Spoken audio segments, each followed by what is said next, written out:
Welcome to episode 20 of Reverse the Relapse. Today, we are talking about how minimizing your feelings will lead to weight gain. You're in the right place if you're ready to stop the sabotage and weight regain post-weight loss surgery and start losing again. Hi, I'm Georgie Beames. I'm a psychologist who specializes in the area of emotional eating, sabotage, and weight regain for weight loss surgery patients. I work both in a weight loss surgery clinic as well as supporting women online to reverse the relapse. I honestly believe that psychology should be a mandatory part of everyone's weight loss surgery journey.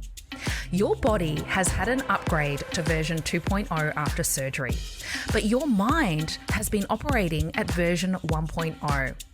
You're here to update your mind to match your body and get back on your weight loss path, and I'm here to help you. So I want to share something personal with you this week around circumstances and feelings.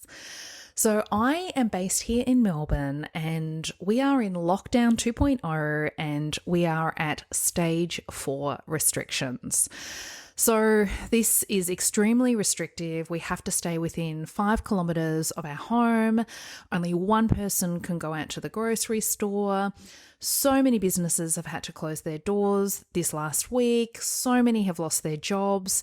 It's homeschooling for all and childcare is very, very limited.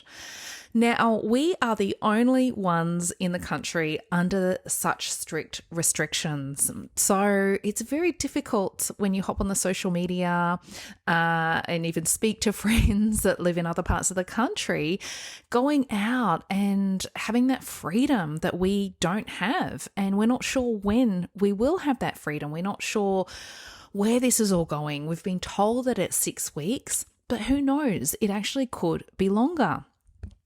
And I have been handling this situation, I believe, quite well, which has been going on since March. And I've essentially just been riding the wave until last week. So last week is when we went into stage 4. And this involved no childcare for my family. Now, Nate is one. And I love him to bits, but he is a full-time job. And Harvey is at 4-year-old kinder, and we're really trying to prepare him for school next year.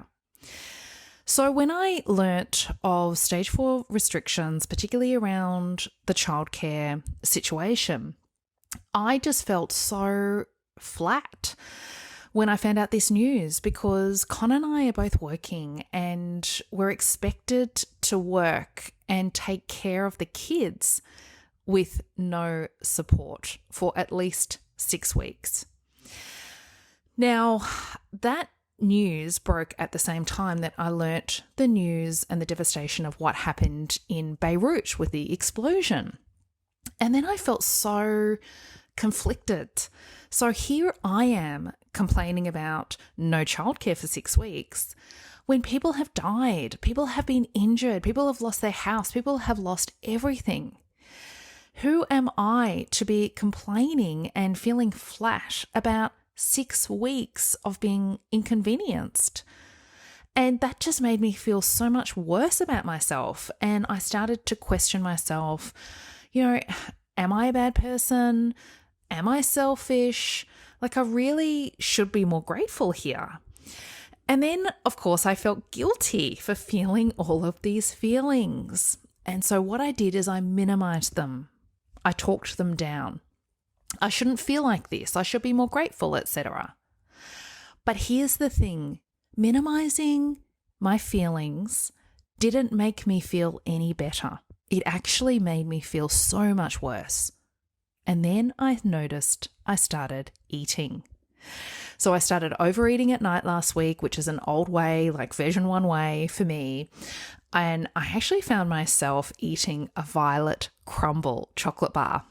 Now, last time I ate a violet crumble chocolate bar, I was about 13 years old, right? This was early 90s. So this change in my eating happened very quickly, and it wasn't until a few days of eating like this that I connected the dots on what was really going on. And I see this happen with so many of my clients as well, so this will definitely resonate with you. It happens when we minimize our feelings. So it's like there is a hierarchy of things that we are allowed to feel and think. And we compare what we are going through against this hierarchy. And guess what? We always fall short when we make this comparison.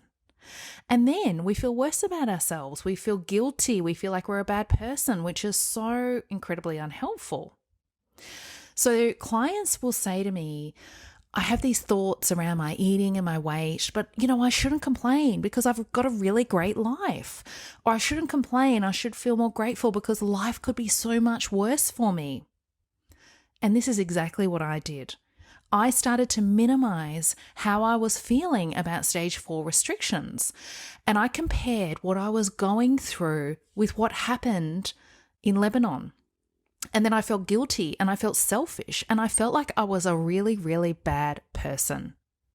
And then I ate. So when you minimize your feelings, you are trying to control them.